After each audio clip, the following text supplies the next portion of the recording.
నమస్తే, welcome to Leo news. బెట్టింగ్ యాప్స్పై ఆర్టీసీ ఎండి సజ్జనార్ తీసుకున్నటువంటి స్టెప్ దేశవ్యాప్తంగా కూడా కలకలం రేపింది. దీనిపై కేంద్రం కూడా స్పందించింది. బెట్టింగ్ యాప్స్పై దానికి ఉన్నటువంటి వెసులుబాటును రాష్ట్రాలకే వదిలేసిన నేపథ్యంలో ఇప్పుడు ఆంధ్రప్రదేశ్లో దానికోసం ఒక కొత్త చట్టం తేబోతున్నామని చెప్పి కూడా చంద్రబాబు గారు ప్రకటించడం జరిగింది. ఇక తెలంగాణలో అయితే దీనిపై సిట్ని ఏర్పాటు చేస్తున్నట్టు రేవంత్ రెడ్డి గారు కూడా చెప్పారు. ఇక ముఖ్యంగా ఆంధ్రప్రదేశ్లో దీనికోసం ఒక ప్రత్యేక యాప్ను కూడా డిజైన్ చేస్తున్నారు అంటున్నారు. సో ఎవరైతే ఈ బెట్టింగ్ యాప్స్ని డౌన్లోడ్ చేసుకుంటారో వాళ్ళ మొబైల్స్ బ్లాక్ అయ్యేలాగా ఈ యాప్ ఉండబోతుంది అంటున్నారు. మరి ఈ బెట్టింగ్ యాప్స్పై కూటమి ప్రభుత్వం తీసుకున్నటువంటి ఈ స్టెప్పై సర్వత్రా హర్షం వ్యక్తమవుతోంది. అసలు దీని ప్రాసెస్ ఏ విధంగా ఉండబోతుంది, ఇది ఎప్పటికి అమలయ్యే అవకాశం ఉంది, దీనివల్ల మరి బెట్టింగ్ యాప్స్లో గేమ్స్ ఆడే వాళ్ళ అభిప్రాయం ఏంటి, అసలు వాళ్ళు ఏ విధంగా ఫీల్ అవుతున్నారు, వాళ్ళు దాని నుంచి రక్షణ పొందే అవకాశం ఉందా, ఇలాంటి విషయాలు తెలుసుకుందాం. మనతో పాటు ఉన్నారు సీనియర్ జర్నలిస్ట్ డాక్టర్ దుర్గా వెడ్లమణి గారు. నమస్కారం అండి. సో బెట్టింగ్ యాప్స్పై కూటమి సర్కార్ ఒక స్టెప్ తీసుకున్నట్టు తెలుస్తోంది. దీనికోసం ఒక యాప్ను డిజైన్ చేస్తున్నారు అంటున్నారు. సో ఇది చాలా హర్షించదగ్గ విషయమే. చూస్తే దీన్ని ఎలా అరికట్టాలా అని చెప్పి కూడా అందరూ అనుకుంటున్న టైంలో, అంటే ఇప్పటికీ నిషేధం ఉన్నా కూడా చాలామంది దాన్ని డౌన్లోడ్ చేసుకుంటూ ఉన్నారు. సో ఈ యాప్ ద్వారా ఏమన్నా అంటే ఇలా ఆడే వాళ్ళకి ఏమైనా చెక్ పడే అవకాశం ఏమన్నా ఉంటుందంటారా?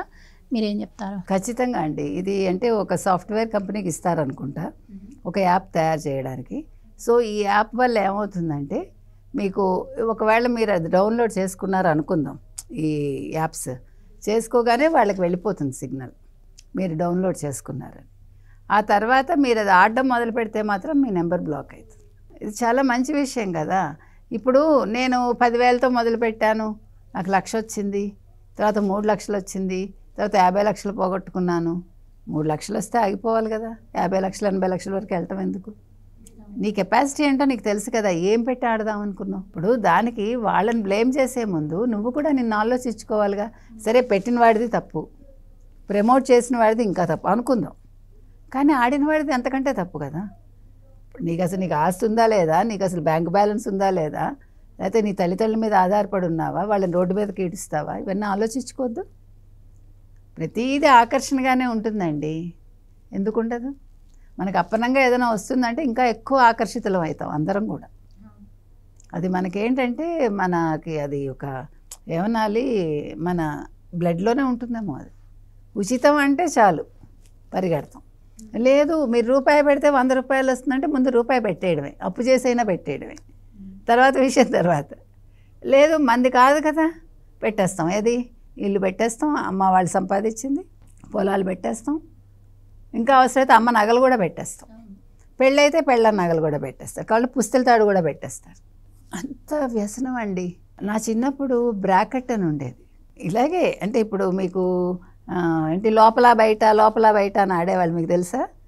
ఏమీ లేదు, ఒక ప్యాకెట్ మొక్కలు అనమాట, లోపల బయట అంటాడు, ఎరుపు అంటారు అనమాట. అంటే ఎరుపు బదులు నలుపు వస్తే మీరు డబ్బులు ఇవ్వాలి, లోపల బయట అంటాడు. కాబట్టి కొన్ని చేంజెస్ అదే చెప్తున్నా. బ్రాకెట్ ఇంకా ఘోరం. బ్రాకెట్లో మా ఇళ్లల్లోనే నేను ఇంతకుముందు కూడా చెప్పా, పొలాలు ఎకరాలు పోగొట్టుకున్నారు. బంగారం, ఆడవాళ్ళు ఒంటి మీద బంగారంకి కాళ్ళు చేతులు వచ్చి రెక్కలు వచ్చి వెళ్ళిపోయాయి. ఏమక్కర్లే, విదిన్ నో టైం. దాన్ని మీరు సంవత్సరాల తరబడి ఆడరు, ఒక రోజులో మీరు రోడ్డును పడిపోవచ్చు. అవును. అసలు అప్పుడు ఏం చేయాలి, అప్పుడు తెలియదు కదా ఈ తెలివితేటలు. అప్పుడు పోలీసుల దగ్గరికి వెళ్ళి వాడిని పట్టుకుంటే అవన్నీ వెనక్కి వచ్చేవేమో, అంత తెలివితేటలు ఉండవు కదా, ఇంట్లో ఆడవాళ్ళు బయటికి రారు కదా. సో మీరు ఇది అంటే మీకు ఫస్ట్ ఎవడండి జూతం ఆడింది? పురాణాల్లో ధర్మరాజు ఆడారు కదా, ఆడి ద్రౌపదిని ఒడ్డాడు కదా, మొత్తం అన్నీ పోగొట్టుకుని తమ్ముళ్ళని పోగొట్టుకున్నాడు, భార్యను ఒడ్డాడు. అది తప్పు. అంటే మీరు దాన్ని చూసి మీరు అనొచ్చు, ఎందుకండి పురాణాల్లో ఉంది కదా, మీరే కదా చెప్తారు పురాణాలన్నీ మీరు తీసుకోవాలి, ధర్మరాజు అంతటి వాడే ఆడాడు, నేనెంత ఆఫ్టర్ ఆల్ అని. ధర్మరాజు ఆడాడంటే ఆయనకి డబ్బులు ఉన్నాయి, ఆయనకు ఉంది, తర్వాత రోడ్డును పడ్డాడు, అందుకే అడవుల పాలు. మరి ఒకసారితో ఆగిపోయాడు ధర్మరాజు, మీకు తెలుసా? 2 సార్లు ఆడాడు, రెండోసారి అరణ్యవాసం. అర్థమైందా? అంటే ఆశ. ఆయనతో పాటు ఆయన కుటుంబం కూడా. మరి ఎవరి వల్ల పడ్డారు వాళ్ళు? మరి వాళ్ళ ద్రౌపది కోపం వచ్చిందంటే తప్పు లేదు కదా, అసలు చంపకుండా వదిలేసింది నన్ను అడిగితే కదా. అంటే మనం క్యారెక్టర్స్ వాళ్ళు చాలా గొప్ప వాళ్ళని ఆలోచిస్తాం తప్ప సూక్ష్మాలకు వెళ్ళం మనం. ధర్మ సూక్ష్మాలు తెలుసుకుంటే మనకి చాలా తెలుస్తాయి. అంటే మీకు అర్థం కూడా కాదు, సిన్సియర్గా చెప్తున్నా. అంటే మనం దాన్ని అలాగే తీసేసుకోవాలంతే. కొన్ని మనం వ్యాఖ్యానించడానికి కూడా ఉండదు అక్కడ. మీకు ఎందుకు హిందూ మతం మీద ఇంత ఎవర్షన్ వస్తుందంటే వీటి వల్ల. అంటే మనకి అర్థం చేసుకోవడం తెలియక, లేదా చెప్పేవాడు సరిగా లేక మనకి. రెండు కూడా చేదస్తంగా చెప్పొద్దు, అలాగని మరీ విచ్చలవిడిగా చెప్పకూడదు. కరెక్ట్గా మన బుర్రలోకి వెళ్ళేలాగా చెప్పేవాళ్ళు మనకు కావాలి. ఇప్పుడు హిందూ మతంలో ఉన్న మైనస్ అది ఒక రకంగా. So many gurus are there, బోల్డ్ మంది ఉన్నారు.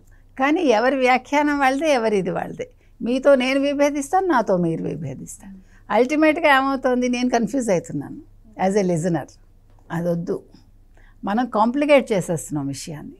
అసలు హిందుత్వం అంటే ఏంటి ఎవడికి తెలియదు, అసలు సనాతన ధర్మం అంటే ఏంటి ఎవడికి తెలియదు. నువ్వు మహాభారతం చదివావా? లేదు. రామాయణం చదివావా? లేదు. మరి ఏంటయ్యా చేస్తున్నావు? తెల్లారి లేచి ఫోన్ చూసుకుంటున్నావు. మీకు తెలుసా, గత సంవత్సరం 2024లో భారతదేశంలో సగటున మనిషి 5 గంటలు ఫోన్ మీద ఉన్నట్టు. 1,08,000 గంటల్లో మనం ఫోన్ చూసామట. రికార్డ్ అది, ఓన్లీ భారతదేశం ప్రపంచంలో. అంటే మన గొప్పతనం చెప్తున్నా. మిగతా మతాలు ఏం చేస్తున్నాయి, దీన్ని బేస్ చేసుకుని మనలో ఒక నెగిటివిటీని తీసుకొస్తుంది. అంటే ఇది అసందర్భమైనా మనం వచ్చేసాం దీంట్లోకి. అంటే అక్కడ మొదలైంది, ధర్మరాజుతో మొదలై ఇవన్నీ వచ్చాయి. ఏది ఏమైనా ఇవాళ ఈ యాప్కి సంబంధించి తీసుకుంటే సో చాలా మంచి పరిణామం ఇది. సజ్జనార్ గారితో మొదలయ్యి, ఎందుకు మొదలైందో మంచిదే అయింది. సజ్జనార్ గారితో మొదలైన ఇది అంటే ఇక్కడ మీరు చెప్పినట్టుగా సిట్ వేస్తామని రేవంత్ రెడ్డి గారు అన్నారు. చాలామందికి నోటీసులు ఇచ్చారు. సెలబ్రిటీస్ కావచ్చు, టీవీ యాంకర్స్ కావచ్చు, టీవీ ఆర్టిస్టులు కావచ్చు, యూట్యూబర్స్ కావచ్చు, లేకపోతే ఇన్ఫ్లుయెన్సర్స్ కావచ్చు, ఇంతమందికి నోటీసులు ఇచ్చారు. ఎవరి వివరణ వాళ్ళు ఇచ్చారు. తర్వాత ఏమైందో మనకు తెలియదు అనుకోండి. తర్వాత అన్ని విషయాలాగే ఇది కూడా మరుగున పడింది. ఆ హడావిడ 4 రోజులు ఉంటుంది. మనం చూసాం కదా అప్పుడు డ్రగ్స్ విషయంలో. ఇంకేముంది, అందరూ అరెస్ట్ అయిపోతారు కాబట్టి దర్యాప్తు జరుగుతుందిలేండి. ఇంకా స్లో డౌన్ అవుతుంది, అది నేను అనేది. కానీ దాని మీద ఒకటి కంటిన్యూస్గా జరిగితే ఇట్స్ ఎ గుడ్ థింగ్. ఒక మొదలంటూ అయింది కాబట్టి ఇది ఇక్కడితో ఆగదని మనం అర్థం చేసుకోవచ్చు. ఒక మంచి అంటే ఈ పరిణామం తర్వాత ఇంకెవరు కూడా ప్రమోషన్ చేయడానికి అయితే ముందుకొచ్చే అవకాశం ఉంది. చాలామంది ఏమంటున్నారు, మాకు డబ్బులు వస్తున్నాయి కాబట్టి మేము చేస్తున్నాం. కొంతమంది ఏమంటున్నారు, నేను చేయకపోతే ఇంకోటి చేస్తాడు, వాడెవడో చేసేది నేనే చేస్తాగా నాకు డబ్బులు వస్తాయి. ఇది వితండవాదన. కొంతమంది సారీ చెప్పారు తప్పు చేశామని. సో ఇప్పుడు మీరు యాడ్స్ కూడా తీసుకుంటే రకరకాల యాడ్స్ కదా. సో యాడ్స్ చేసేటప్పుడు ప్రతి హీరోయిన్ కూడా ఆలోచించుకోవాలి. నేను ఇది యాడ్, నాకు డబ్బులు వచ్చాయని చేస్తాను, నాకు తెలియక చేసేసాను.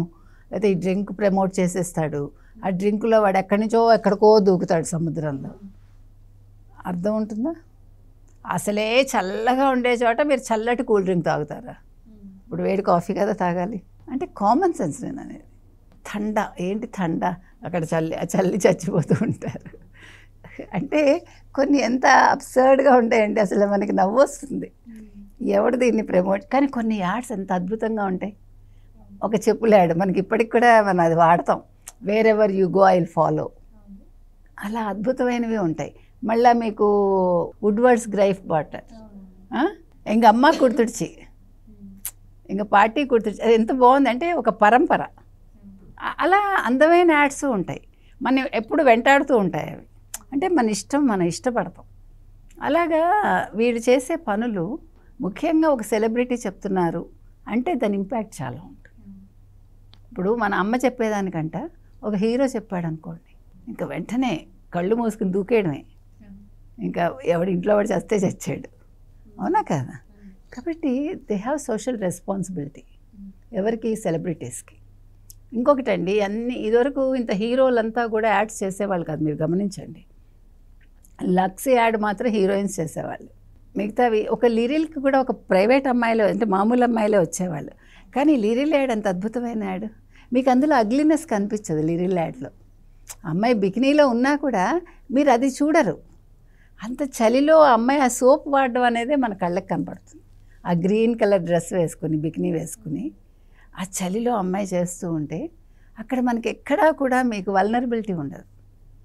అది అంటే యాడ్ అనేది మిమ్మల్ని ఇది చేయాలి. యాడ్ అనేది మనల్ని అట్రాక్ట్ చేయాలి. అది అక్కడ మీకు ఆ ప్రోడక్ట్ మీదకి మీ దృష్టి వెళ్తుంది. ఈ మధ్యకాలంలో యాడ్స్లో కూడా మార్పు వచ్చింది. మీరు గమనిస్తే ఇందాక మనం మాట్లాడుకున్నాం రంగు గురించి. ఇప్పుడు తెల్లటి వాళ్ళు యాడ్స్లో రావట్లే, గమనించండి. అంతా కూడా డస్ట్ కలర్ అంటాం కదా, డస్ట్ కలర్ వాళ్ళనే ఎక్కువ యాడ్స్కి తీసుకుంటున్నారు. మీరు గమనిస్తే చాలా మంచి పరిణామం. నేను ఎందుకు యాడ్స్ గురించి చెప్తున్నానంటే, మీకు ఇప్పుడు హీరోలు అనేవాళ్ళు ప్రతిదీ వాళ్ళే చేసేస్తే ఇంక సామాన్య జనాలు ఎలా బతుకుతారు? ఇదివరకు యాడ్స్ కానీ కొంతమంది ఉండేవాళ్ళు, వాళ్ళు కూడా చాలా అందంగా ఉండేవాళ్ళు. వాళ్ళు హీరోలు కాకపోయినా హీరోయిన్స్ కాకపోయినా they have their own market. ఇప్పుడు ఆ మార్కెట్ను కూడా వీళ్ళు ఎన్కాష్ చేసేసుకుంటున్నారు, సినిమా హీరోలు నేను అది చెప్తున్నా. సో వాళ్ళకి ఇప్పుడు మీరు 100 కోట్లు తీసేసుకుంటూ మీరు బతికేస్తూ మీరు మీ కుటుంబాలు, మీ పిల్లలు, మీ ఇంట్లో వాళ్ళు అందరూ యాడ్స్కి వచ్చేస్తున్నారు. ఏదైనా ఆఫర్ వచ్చినా కూడా దానిలో ఎంతవరకు నిజాయితీ ఉంది, మనం ప్రజలకు ప్రమోట్ చేస్తున్నాం కాబట్టి అది ఎంతవరకు ప్రజలకు ఉపయోగపడుతుంది, హాని చేయకుండా అవి చూడాలి, అది ముఖ్యంగా చూడాలి. రెండోది మిగతా వాళ్ళు కూడా బతకాలని ఆలోచించమని చెప్తున్నా. ఎందుకంటే ఇది మనం ఆలోచించాల్సిన అంశం. మన హీరోలు మన హీరోయిన్స్ అన్నీ చేసేయాలండి. ఇప్పుడు మీరు ఇటీవల కాలంలో నగలు కావచ్చు, బట్టలు కావచ్చు, కర్చీఫ్ దగ్గర నుంచి ప్రతిదీ హీరోలు హీరోయిన్లే, లేకపోతే వాళ్ళ కుటుంబాలు. మరి ఇంకా మిగతా వాళ్ళు బతకద్దా? ఒకప్పుడు మిగతా వాళ్ళందరూ చేయలే. అన్ని మార్కెట్లో మేమే ఉంటామంటే ఎట్లా? మీరు లక్షల కోట్లు సంపాదించుకుంటున్నారు మీరు కూర్చుని. ఇవాళ ఒక హీరోకి మీరు 300 కోట్లు ఇస్తున్నారంటే ఏంటండి? Is it a small amount? నేను అనేది అది మీరొక్కళ్ళు బతకడం కాదు, మిగతా వాళ్ళని కూడా బతకనివ్వండి అని చెప్తున్నా. ఈ బెట్టింగ్ యాప్ విషయంలో ఒక రాష్ట్ర ప్రభుత్వం అయితే ఒక స్టెప్ తీసుకుంది. అలాగే దీన్ని ఎవరైతే గేమ్ ఆడతారో వాళ్ళు కూడా ఆలోచించుకోవాల్సిన అవసరం కూడా ఉంది. ఈ బెట్టింగ్ యాప్కి సంబంధించి ఇవాళ వీళ్ళు ఒక కొత్త యాప్ని వీళ్ళు రెడీ చేస్తున్నారు కదా, ఏపీ గవర్నమెంట్ ఒక ఐటీ డిపార్ట్మెంట్ ద్వారా దీన్ని తయారు చేస్తున్నారు. వాళ్ళకి అప్పచెప్పారనమాట. ఈ యాప్ కనుక వచ్చిందంటే ఇది చాలా మంచి విషయం కాబట్టి ఈ యాప్ని మిగతా రాష్ట్రాలు కూడా ఇంప్లిమెంట్ చేసుకోవచ్చు. అంటే ఐటీ కంపెనీ ద్వారా కొనుగోలు చేసి వాళ్ళు ప్రభుత్వానికి వాళ్ళు ఇస్తారు కాబట్టి వాళ్ళు కూడా ఉపయోగించుకోవచ్చు. అంటే దానివల్ల మిగతా చోట్ల కూడా ఈ బెట్టింగ్ ఆగిపోతుంది, అది నేను చెప్పేది. సో ఇది చాలా మంచి విషయం అండి. వీళ్ళు ఇక్కడ సిట్ వేస్తున్నారు, అక్కడ వాళ్ళు ఆంధ్రప్రదేశ్ ప్రభుత్వం వెంటనే స్పందించి ఈ రకంగా చేయటం చాలా మంచి పరిణామం ఇది. సో దీన్ని ఆహ్వానిద్దాం మనం. Right madam, thank you so much అండి. Thank you.